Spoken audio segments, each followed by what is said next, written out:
All right, I have my first prediction for 49ers free agency. A little off the wall prediction coming here just because it's awfully specific, but we got to have some fun with it. I think that the 49ers are going to sign two former New Orleans Saints defensive linemen this offseason. I think they're going to ink David Onyemata. I think this is going to be a bigger contract. He's one of the better defensive tackles that's set to hit the market. He can rush the passer. He's got a good burst to the line of scrimmage, and they obviously need somebody who could also plug the run up in the middle. I think that's really key to pair with Nick Bosa. Defensive line outside of Nick Bosa wasn't great this past season. And then I think that the 49ers, because they've been able to unearth edge rushing production outside of Nick Bosa with less heralded players or players who've had trouble before, look for them to go for Marcus Davenport.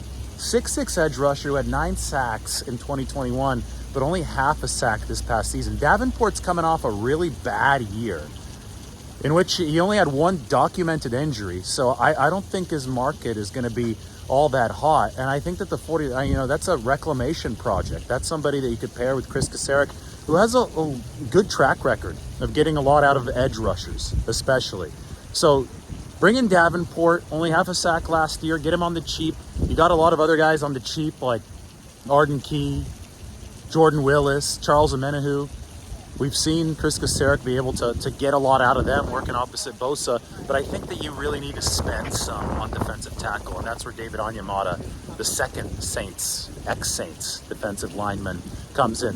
49ers have acknowledged they need to spend on defensive tackle by virtue of the fact that they use such valuable draft capital on Javon Kinlaw, and now they need some production out of that position. So mark it down. That's the prediction. David Onyemata, Marcus Davenport.